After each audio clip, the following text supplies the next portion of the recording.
오늘 주신 하나님 말씀은 누가복음 2장 41절에서 52절까지 말씀입니다. 한 절씩 교독하시겠습니다.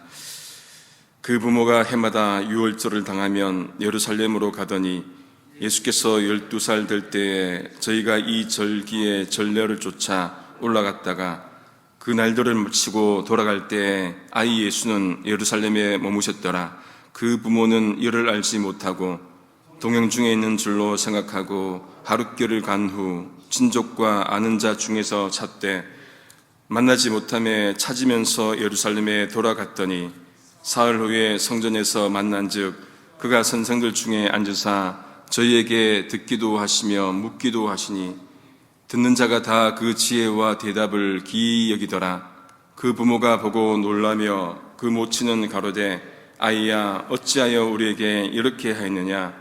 보라 내 아버지와 내가 근심하여 너를 찾았노라. 예수께서 가라사대 어찌하여 나를 찾으셨나이까.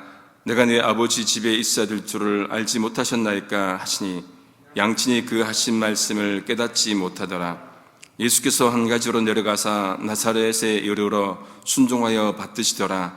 그 모친은 이 모든 말을 마음에 두니라. 예수는 그 지혜와 그 키가 자라가며 하나님과 사람에게 더 사랑스러워 가시더라. 아멘. 유대의 성인들 남자들은 6월절, 7.7절, 초막절 이 세 절기 때는 예루살렘으로 가야 했습니다. 6월절은 이스라엘 백성들이 애굽에서 해방된 날을 기념하는 그런 절기이고 7.7절 오순절은 출애굽 후에 50일째 된 날, 그때 시내산에서 율법을 받죠. 그리고 첫 열매를 드리는 그 맥추절, 그렇게 부르기도 했습니다. 초막절은 이스라엘 백성들이 광야에서 40년 동안 초막 생활한 것들을 이제 기념하는 그런 절기였습니다. 이 중에서 가장 큰 절기는 유월절입니다. 얼마나 많은 사람들이 예루살렘으로 갔겠습니까?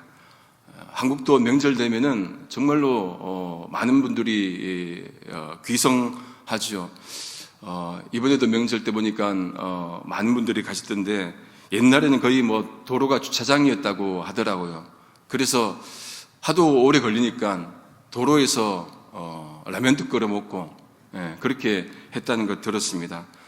저도 예전에 명절 때 안동에서 서울까지 그 기차를 갔는데 입석이 있었어요. 입석. 그야말로 지옥철처럼 막 그냥 빽빽하게 탔던 그런 기억도 있습니다. 이 유월절 관례를 따라서 예수님이 12살 되던 해에 요셉과 마리아와 함께 예루살렘으로 올라갑니다. 그때는 이 나사렛에서 예루살렘으로 가는 길이 사람들이 많이 가니까 또 뭐도 많았겠습니까? 도적도 많았어요. 위험한 길이기 때문에 무리지어서 갔다고 합니다. 예루살렘에서 모든 일정을 마치고 돌아가는데 문제가 생긴 거예요. 예수님은 예루살렘에 머무셨고 요셉과 마리아는 그 사실을 알지 못했습니다. 요셉과 마리아는 당연히 예수가 같이 간 친족들 중에 있겠거니 그렇게 생각을 했습니다. 하룻길을 갔습니다. 찾아보니까 없는 거예요. 그제서야 알게 됐습니다. 그야말로 이산가족 될 뻔했지요. 어떻게 저런 일이 있을 수 있을까? 하지만은 우리 민족도 그런 아픈 역사가 있지 않습니까? 제가 초등학교 6학년 때인지 중학교 1학년 때인지 그때 TV에 이산가족 상봉하는 프로그램이 있었습니다.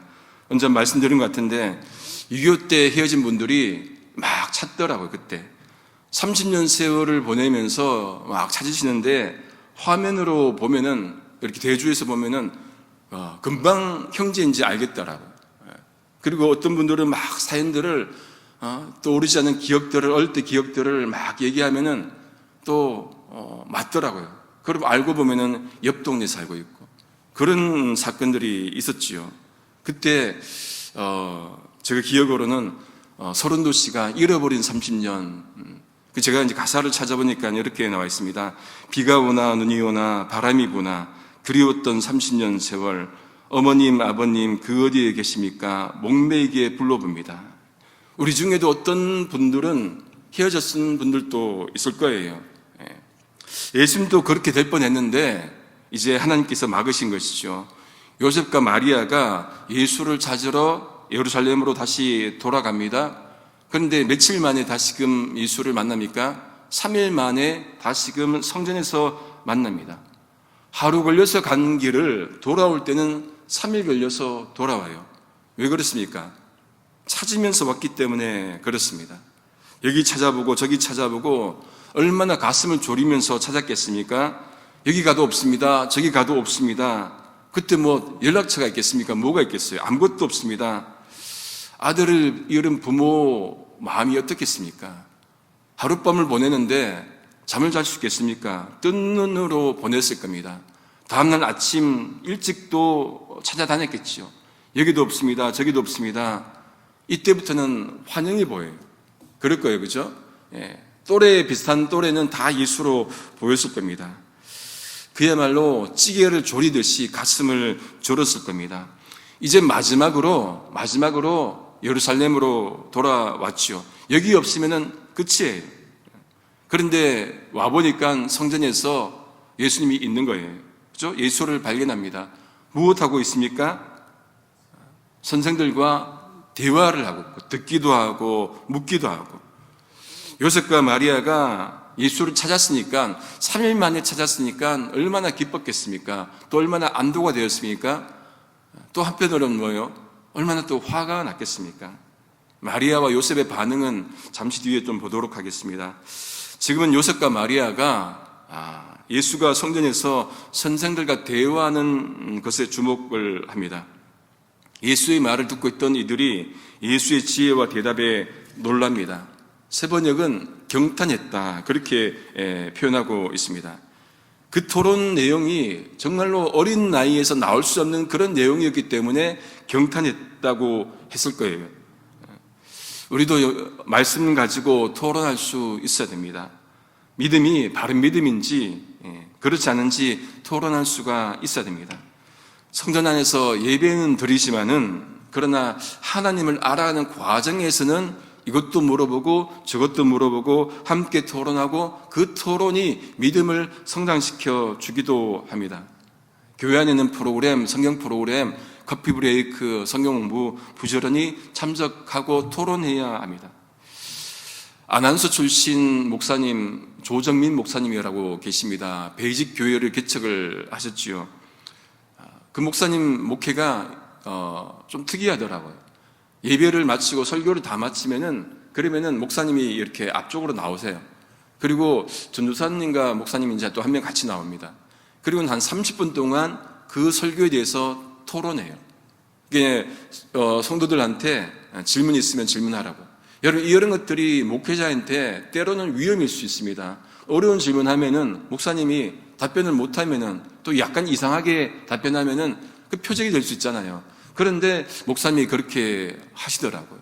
그러니까 질문 많은 젊은 층들이 많이 모이는 것을 봤습니다. 그래서 신학에도 이런 표현이 있습니다. 이해를 추구하는 신앙. 영어로는 faith seeking understanding, fides querens intellectum. 이해를 추구하는 신앙, 그런 말이 있는데 신앙이라는 것이 이해를 추구해 나가야 된다는 거죠. 그러니까 말씀을 덮어놓고 믿는 게 아니라 펼쳐놓고 이해하면서 믿어야 된다는 그 말씀입니다. 사도행전 17장에 보시면은 바울과 실라가 베레아 지역에 갑니다. 회당에 들어가지요. 그리고는 그 베레아 지역 사람들을 어떻게 묘사합니까? 이렇게 묘사합니다. 그들은 간절한 마음으로 말씀을 받고, 사도행전 17장 11절에 그 말씀이 그러한가 하여, 세 번역으로 보시면은 그것이 사실인지 알아보려고 어떻게 합니까? 날마다 성경을 상고하였다. 현대인의 성경에 보면은 날마다 성경을 연구했다. 영어로는 examine이에요. 살펴보다, 또 조사하다, 검토하다, 이런 뜻 아니겠습니까? 그들은 그러니까 말씀을 이게 정말로 그런지 날마다 연구하고 공부했다는 그 말씀이죠. 우리도 부지런히 말씀을 읽고 말씀 공부를 해야 합니다. 이제 마리아가 이제 어떻게 예수님께 반응합니까? 48절에 보니까 아이야 어찌하여 우리에게 이렇게 하였느냐?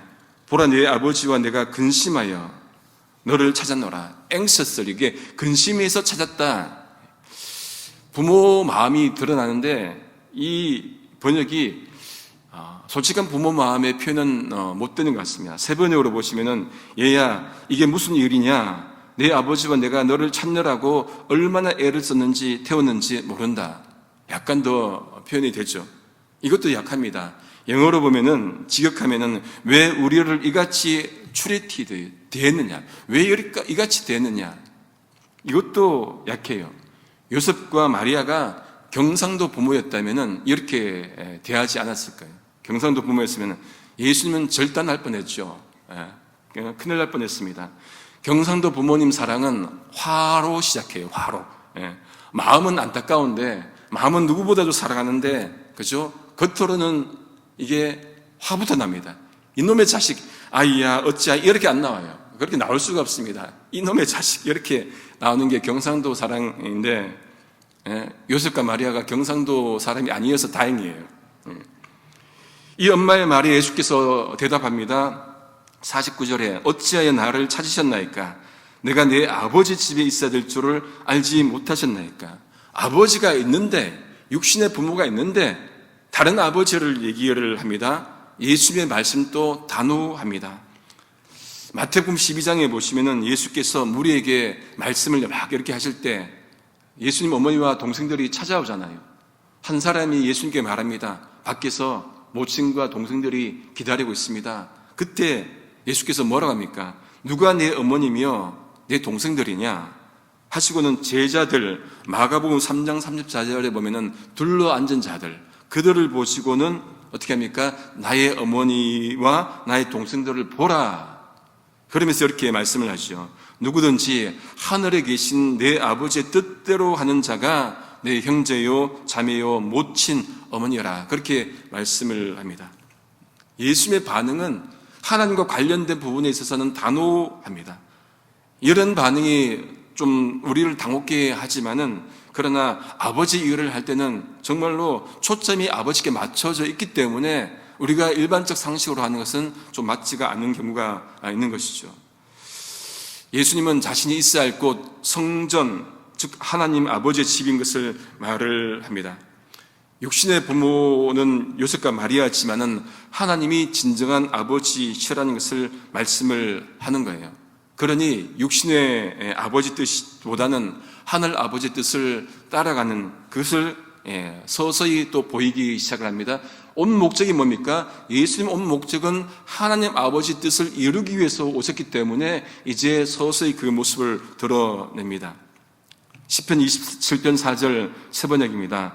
주님, 나에게 단 하나의 소원이 있습니다. 나는 오직 그 하나만 구하겠습니다. 그것은 한평생 주님의 집에 살면서 주님의 자비로우신 모습을 보는 것과 성전에서 주님과 의논하면서 살아가는 것입니다. 시인은 단 하나의 소원이 있다고 그렇게 고백을 하는데, 그 고백이 뭡니까? 하나님의 성전에 있는 것, 한평생 주님의 집에 사는 것, 그러면서 주님의 그 자비로우신 모습을 보고 또 주님과 의논하면서 살아가는 그 한 가지 소원을 말씀을 하고 있습니다. 주님은 또 아버지 집에 머무는 것 강조하셨고, 우리도 여러분 하나님의 성전을 사모해야 합니다. 그러기 위해서 우리 속에 믿음이 있어야 되고, 그러기 위해서 우리 속에 간절함이 있어야 돼요. 여러분 어디서나 예배 드릴 수 있어요. 우리 팬데믹 때 어디서나 예배를 드렸잖아요. 이곳 성전에만 하나님 계십니까? 아니에요. 어디나 하나님 계세요. 그럼에도 불구하고 성전을 사모해야 됩니다. 성전 안에서 와서 정말로 하나님을, 다른 것보다도 성전 안에 오면은 마음이 따뜻해지잖아요. 마음이 달라지고 성전 사모하고 간절함이 우리 속에 있어야 합니다. 그러나 요셉과 마리아는 예수가 한 말이 무슨 뜻인지 몰랐다고 합니다. 육신으로 아기 예수를 잉태하고 태어나게 했지만은 아직 예수의 뜻이 무엇인지 몰라요. 약간 신학적인 것을 말씀드리면은 마리아가 예수님을 낳았죠, 그죠? 그거를 우리가 말할 때 테오토코스 그렇게 말을 합니다. God's bearer, 하나님을 낳은 자, 하나님의 어머니, 그렇게 마리아를 표현해요. 세례 요한의 어머니 엘리사벳, 그죠? 예수님을, 마리아를 보고 이렇게 표현하잖아요. 누가복음 1장 43절에 내 주의 모친 이 내게 나오니 이 어찌된 일인고 그렇게 말합니다. 마리아가 하나님의 어머니라는 교리는 431년도 에베소 공의회 때 채택이 됩니다. 그런데 네스토리우스라는 자가 나와서는 마리아는 단지 인간 그리스도의 어머니다 그렇게 얘기해서 테오토코스가 아니고 크리스토코스 그렇게 말을 합니다. 이단으로 판정받습니다. 마리아가 낳은 예수님은 하나님이자 사람이죠. 이런 가운데 가톨릭은 이 마리아를 높입니다. 그냥 메시아를 잉태한 자가 그 또한 죄가 있어서는 안 된다는 게 무염시태잖아요. 마리아도 무염시태, 그게 태어날 때부터 처음부터 더러움이 없이 잉태되었다. 그렇게 마리아를 높입니다. 이건 분명히 잘못된 것이죠. 마리아가 하나님을 잉태하고 낳았지만은 그러나 마리아가 죄가 없는 것은 아니에요. 오직 죄가 없으신 분은 하나님이십니다. 그런데 가톨릭은 그 교리를 가지고 와서 성모 마리아를 높이게 되는 것이죠. 마리아가 신성, 인성 모두 갖춘 예수님 잉태했지만은 그 예수님이 어떤 존재인지를 알지를 못합니다. 인간적 한계이죠.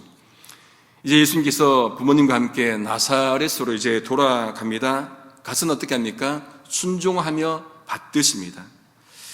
예수님이 홀로 성전에서 남아서 있었을 때 부모 마음을 아프게 한 것은 그거는 한편 다른 목적 때문에 그런 것이었고 그것은 하나님의 아들로서 하나님의 뜻이 어디에 있는지를 알려주기 위해서 그렇게 한 것은 이것은 예외의 사항입니다.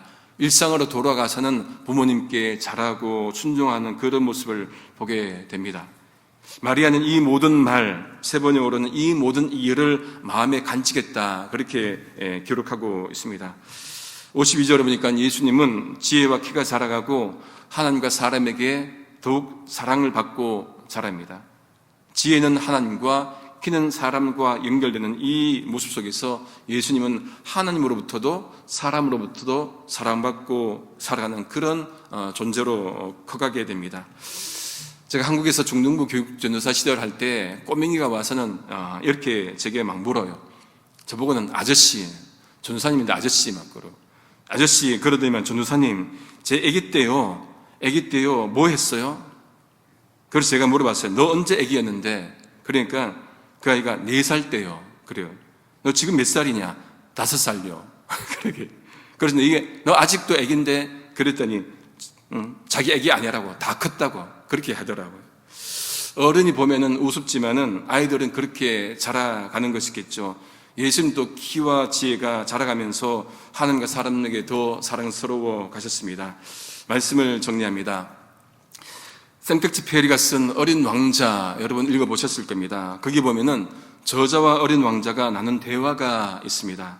어린 왕자가 저자인 어른에게 막 질문하는데 반말로 해요. 어린 왕자가 묻습니다. 양은 작은 풀이나 나무를 먹으니까 꽃도 먹겠지. 어른이 대답합니다. 닥친 대로 다 먹는단다. 왕자가 또 물어요. 가시가 있는 꽃도? 그래, 가시가 있는 꽃도. 왕자가 다시 묻습니다. 그럼 가시는 왜 있는 거지? 어른이 대답해요. 가시 따위는 아무 데에도 쓸모가 없어. 꽃이 공연히 심소를 부리는 거지. 이 사막에서 어린이 차를 고치는 과정에서 대충 막 대답을 한 거예요. 그 말을 듣고 이 어린 왕자가 잠깐 침묵을 지키더니 퉁명스럽게 대답합니다. 거짓말 마. 꽃은 약해. 꽃들은 되도록 걱정 없이 살고 싶어 하지. 그래서 가시를 자기들의 무서운 무기로 생각하는 거야. 어른이 변명합니다. 사실은 지금 중단 일이 있어서 아무렇게나 답한 거야. 왕자가 또 반문합니다. 중대한 일? 꽃들은 수백만 년 전부터 가시를 만들고 있었어. 그럼 왜 꽃들은 어째서 그 고생을 해가며 아무런 쓸모도 없는 가시를 만드는 거지? 꽃이 양에게 먹히는 일이 중요한 일이 아니냐고? 계속해서 말합니다. 누군가가 몇백만이나 되는 별 중에 어느 별인가에 피어있는 단 한 숭의 꽃을 좋아한다면 그 사람은 그 별들을 바라보는 것만으로도 행복해질 수 있는 거야. 그리고 그는 내가 좋아하는 꽃이 어딘가 있다고 늘 생각하고 있지. 그래서 만약 양이 그 꽃을 먹어버린다면은 그 사람에게는 모든 별이 갑자기 사라져 버리는 것인데 그런 일도 아저씨는 중요하지 않다는 거야. 그렇게 이제 말합니다. 어린 왕자를 읽으면서 배우는 것은 세상을 살아가되 정말 순수한 마음으로 오염되지 않고 살아가는 그 마음을 또 배우게 됩니다. 우리 주님 분명히 말씀하셨습니다. 너희가 돌이켜 어린 아이들과 같이 되지 아니하면은 결단코 천국에 들어가지 못한다고 말씀을 하셨습니다. 주님 품에 안기는 그날까지 정말 순수한 마음으로 하나님을 알아가고 또 살아계신 주님과 늘 또 동행하며 살 수 있기를 성부, 성자, 성령이신 삼일체 하나님의 이름으로 소망합니다. 기도하시겠습니다. 하나님 아버지 감사합니다. 높고 높은 보좌를 버리시고 낮고 낮은 곳으로 오셔서 인간이 살아온 삶을 그대로 사신 주님, 성전에서 선생들과 하나님에 대해 율법에 대해 토론하신 모습을 통해 우리도 더욱더 주님을 알아가는 데 힘쓰게 하여 주옵소서. 인간이심에도 불구하고 또한 하나님이심을 잊지 않으시고 하늘의 뜻을 이루어가기 위해 애쓰신 주님을 기억하며 하나님께서 우리에게 원하시는 것이 무엇인지 날마다 알아가는 자들 되도록 인도해 주옵소서. 성령님의 인도하심 가운데 오늘 또 하나님 앞에 겸손한 마음으로 살아가게 하여 주시옵소서. 예수님의 이름으로 기도드립니다. 아멘.